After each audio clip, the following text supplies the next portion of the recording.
سلام.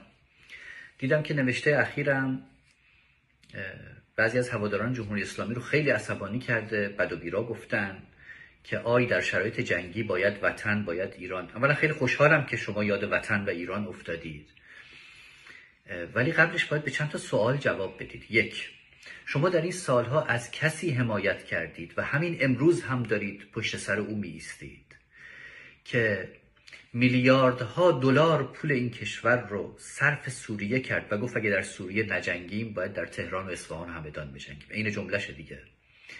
هم در سوریه جنگید، هم پول کشور رو اونجا به باد داد، هم سوریه رو از دست داد و هم امروز داره در تهران و اصفهان و همدان میجنگه. از این رهبر باید اطاعت کرد یا باید محاکمه و محاسبش کرد؟ دو، شما در این سالها کنار رهبری ایستادید که او به مردم در اوج اعتراضات کارشناسان و کسانی که دلشون برای این وطن و این کشور میسوخت گفت نه جنگ میشود نه مذاکره میکنیم. هم مذاکره کرد در خفتبارترین شرایط و هم وارد جنگ شد.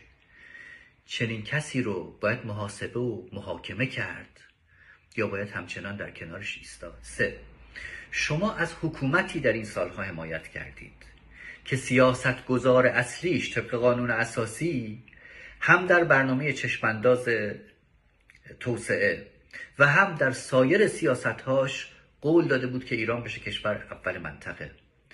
روی انرژی هسته‌ای و تأسیسات هسته‌ای و غنیسازی اورانیوم پافشاری کرد. ما میخوایم منابع انرژی مردم رو تأمین بکنیم، ما میخوایم برق مردم رو تأمین بکنیم. امروز ایران نه آب داره، نه خاک داره، خاک سالم، بلایی که سر محیط زیست ما آمده، نه برق داره و نه تنها کشور اول منطقه نیست که جزو آخرین کشورهای منطقه است. و حالا در طول این سالها که معلم ما، کارگر ما، کامیوندار ما، پرستار ما، پزشک ما، هر قشری که شما نگاه بکنید، هر صنفی که نگاه بکنید اعتراض کرد. چجوری باش رفتار کرد؟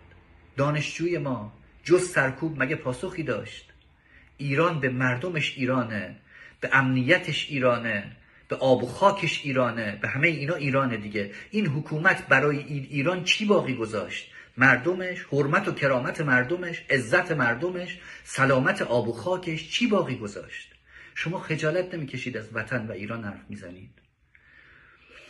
و نکته آخر، نیروی خارجی حمله کرده. اون حکومتی که آسمان و زمین این کشور رو به روی نیروی خارجی باز کرده، سالها دلسوزان و مشفقانش رو به حبس و حصر کشونده، صداها رو نشنیده گرفته، مجلس و دولتش رو از نیروهای کیفی و باسواد و با شعور خالی کرده، او باید برای شروع این جنگ محاکمه بشه.